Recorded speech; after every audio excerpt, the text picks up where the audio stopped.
It is an honor to be able to be a voice for children. Any superintendent in the country could be that voice, and so I feel privileged to be able to speak on behalf of my colleagues.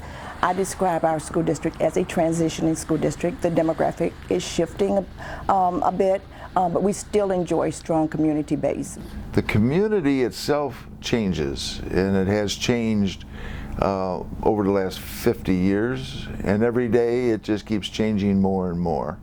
That also affects the school district, and so Dr. Hart is constantly working at trying to help better our school district and deal with these changes. She's representing a district that's in a community that's striving for excellence. While we're a diverse community, everybody's coming together for one goal, and I think that starts with the leader of our district. Before she got here, we had a motto of, I think it was moving on up. Well, you know, my question was always, where are we moving to? Where up are we going to? Because we weren't really going up. Dr. Collins Hart finds ways to balance the scales, so to say, with promoting positive changes. She recognizes all of the challenges in the community, and she studies them and she brings them to us board members, so we are informed. Our strategic plan drives what we do across the school district. As students' needs evolve, our programs evolve. I would say I'm proud that we don't have cookie cutter programs. We look at what our students need, and equity for us is creating an environment so that they are competitive. We have seen an increase in the number of students who come with lack of readiness for school. We have to take care of that whole child, because if we are not addressing those needs, children cannot learn. I think that creating that culture of excellence that she's demanding now is contagious in our students. One of the most important things for me as a parent to see in the school is the expansion of opportunities and services. And Dr. Collins Hart has done that. I'm not concerned that equity will go away. I'm concerned that the concept is misunderstood, and that is why we're pushing for application, not just conversation. You hear people talk a lot about we're having a courageous conversation, and that's the beginning, probably. Being able to talk with people about things that are very difficult.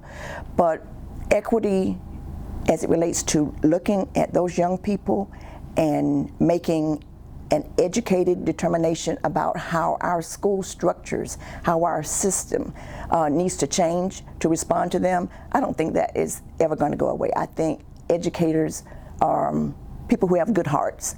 Sometimes we just don't know what to do.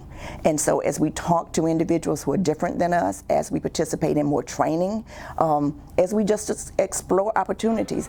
And one of the keys to that, I think, is engaging families at a different level. This district has had a commitment for a long time to training teachers in cultural competence, cultural proficiency, working with diverse populations of students. I believe that we have now transition into applying, though, what we've learned in terms of our daily practices. She engages heavily with the students. She has her own student council of student advisors that she works with. She's out in the schools communicating with students. One of the things that occurred my first year here was we had some students who walked out because of a situation that they didn't agree with. And what came out of that, though, was some training, some forums on how do you communicate when you're dissatisfied.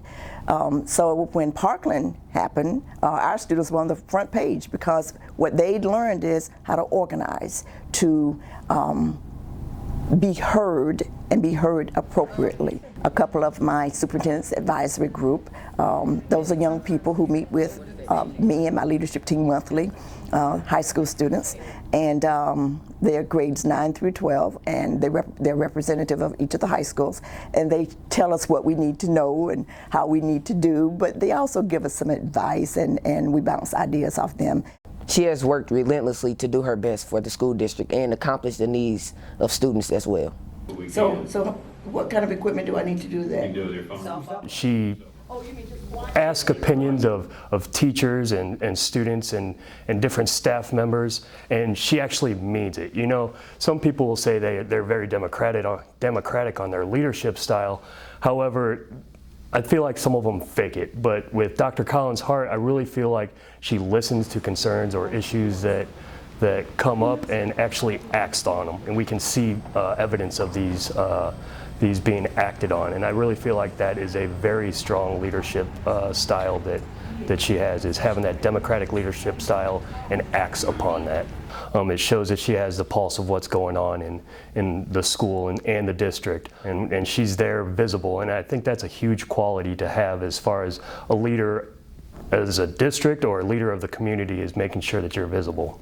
She's very vested in the community, and I think that makes her a very strong leader. She's not just coming to work. She lives in the community, she shops here, she's vested in the community as a whole. I've been at this, they tell me, over 40 years. After 40 years, I stopped counting. And so I would guess that my leadership style evolved. I believe I make people want to do better. And to me, that's what a leader is. Not doing it all yourself, not feeling that you're forcing people, not feeling that people operate out of fear, but they operate out of commitment and to being a part of a team. I consider it an honor to represent Nass. I consider it an honor to be a voice for children and for education.